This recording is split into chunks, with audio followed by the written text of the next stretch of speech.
Assalamualaikum warahmatullahi wabarakatuh. Bagaimana kabarnya anak-anak? Alhamdulillah sehat luar biasa. Nah, hari ini kita akan belajar tentang tema 2, subtema 1, pembelajaran 1. Apa tujuan pembelajaran kita kali ini? Tujuan pembelajaran kita kali ini yang pertama adalah menyebutkan informasi penting menggunakan aspek apa, di mana, kapan, siapa, mengapa, dan bagaimana setelah membaca sebuah teks. Yang kedua, menyebutkan makna proklamasi kemerdekaan. Yang ketiga, menulis laporan pengamatan terhadap ciri-ciri satu jenis tumbuhan terkait habitatnya.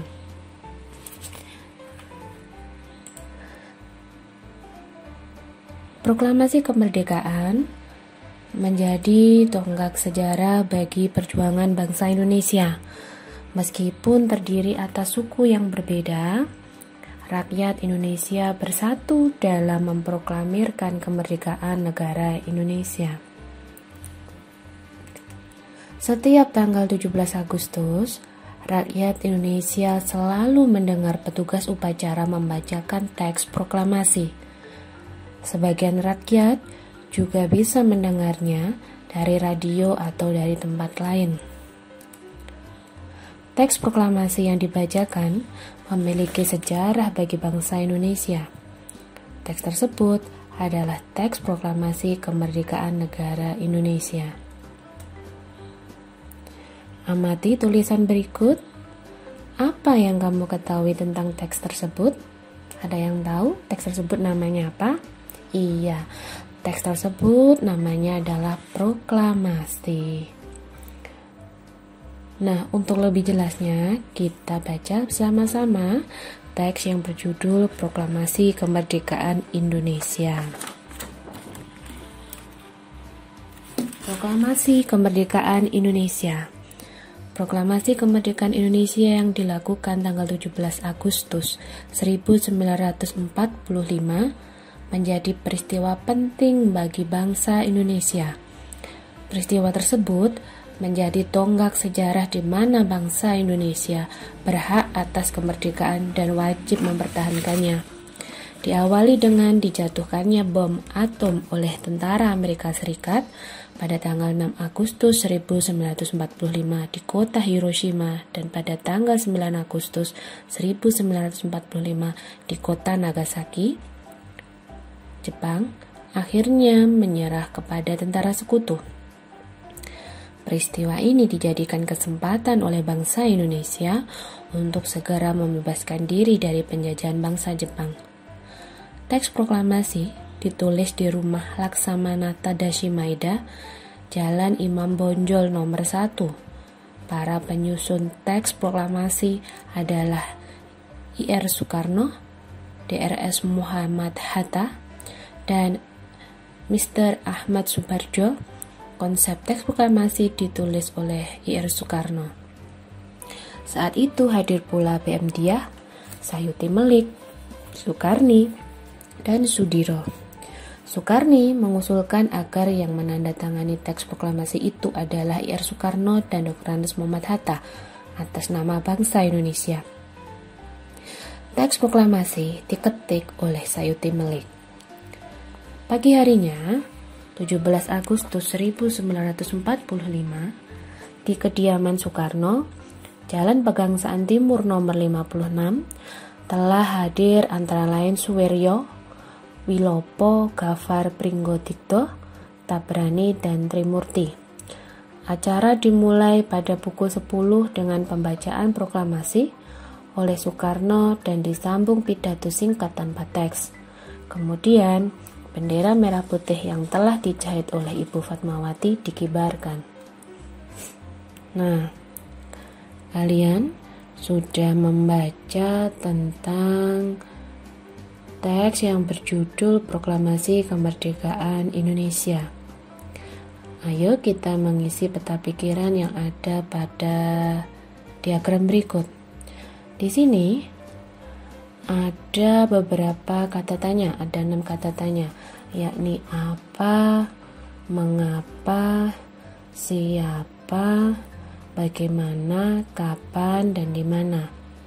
6 kata tanya ini nantinya akan kamu gunakan untuk membuat sebuah pertanyaan berdasarkan teks Proklamasi Kemerdekaan Indonesia yang sudah kita baca sama-sama tadi.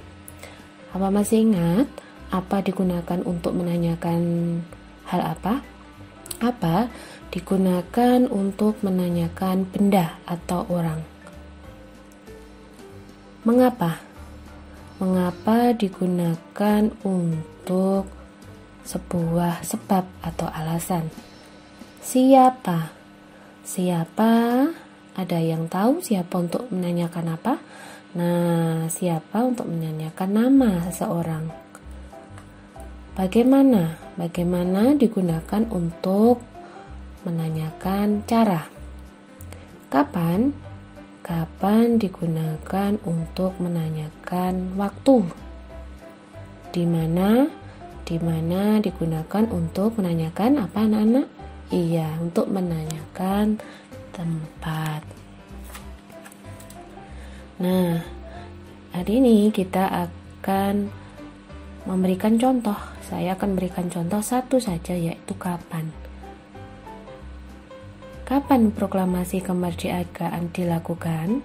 Nah, maka pertanyaan ini ada dalam teks. Jadi kamu membuat pertanyaan yang berhubungan dengan teks proklamasi kemerdekaan. Kapan proklamasi kemerdekaan dilakukan?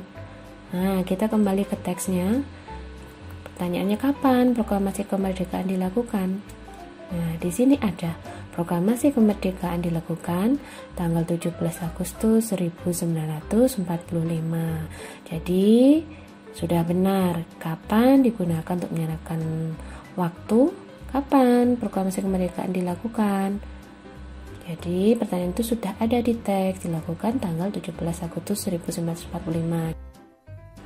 Tahukah kamu bahwa proklamasi kemerdekaan memiliki makna yang sangat penting bagi Indonesia? Makna proklamasi kemerdekaan yang pertama sebagai puncak perjuangan bangsa Indonesia. Bangsa Indonesia telah dijajah selama bertahun-tahun oleh negara-negara Eropa sampai Jepang. Penduduk dengan latar belakang berbeda bersatu untuk melawan penjajah. Proklamasi kemerdekaan merupakan hasil dari perjuangan para pahlawan. Makna yang kedua, pengakuan kepada dunia luar. Dengan membacakan teks proklamasi, Indonesia mengumumkan kepada dunia luar bahwa Indonesia adalah negara yang merdeka. Indonesia mengumumkan kemerdekaannya melalui siaran berita di kantor berita Dome. Pengakuan ini de facto diikuti oleh pengakuan dari negara lain atau de jure. Makna yang ketiga, menaikkan martabat bangsa.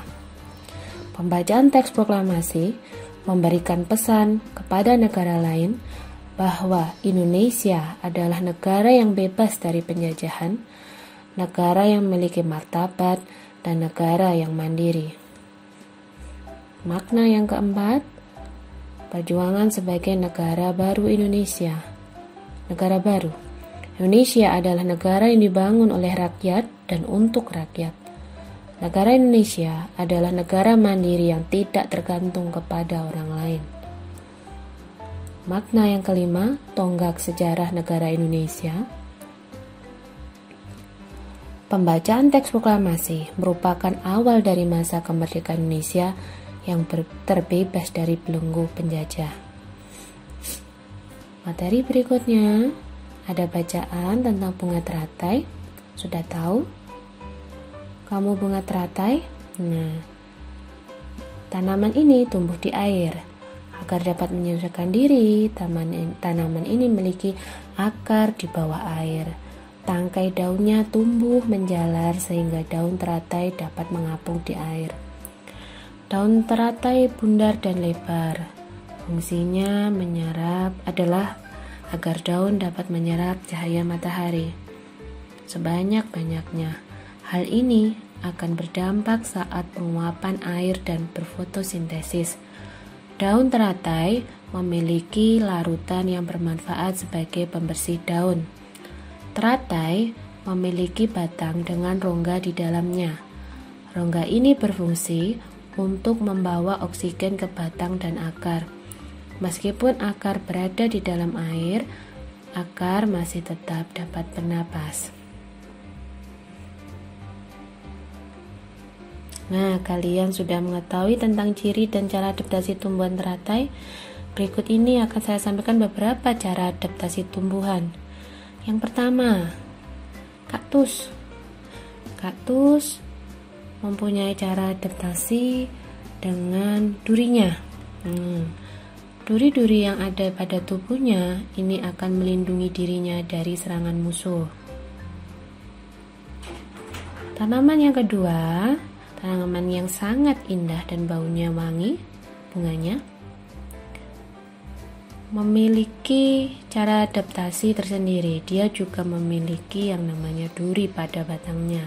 Tujuannya untuk menghindari dari serangan musuh. Tumbuhan yang ketiga adalah bambu. Bambu mempunyai cara adaptasi dengan mempunyai bulu-bulu halus pada batangnya. Eceng gondok.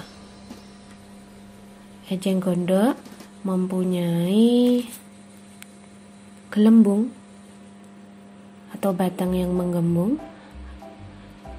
pada batangnya agar tanaman tersebut dapat mengapung di air.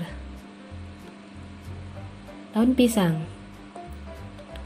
Nah, pisang. Apa bentuk cara adaptasinya? Cara adaptasinya yaitu dengan menyobekkan daunnya. Supaya apa? Apabila ada angin kencang, supaya batangnya tidak roboh. Berikut tugas untuk kalian. Kalian mencari satu jenis tanaman, tulis nama tanamannya pada kolom. Kemudian carilah ciri-cirinya, ciri-ciri dari tanaman tersebut, mulai dari daunnya berbentuk apa, batangnya seperti apa, hidupnya di mana, mempunyai ciri khas atau keunikan apa saja. Kemudian cari cara adaptasinya terhadap lingkungan agar dia dapat bertahan hidup. Nah, itu. Jadi tugasnya mencari satu tanaman, nama tanamannya apa, mencari ciri-cirinya, kemudian mencari juga cara adaptasinya. Nah, sekian dari saya untuk hari ini. Selamat belajar, tetap jaga kesehatan. Jangan lupa berdoa agar kita selalu senantiasa diberikan keselamatan. Terima kasih. Wassalamualaikum warahmatullahi wabarakatuh.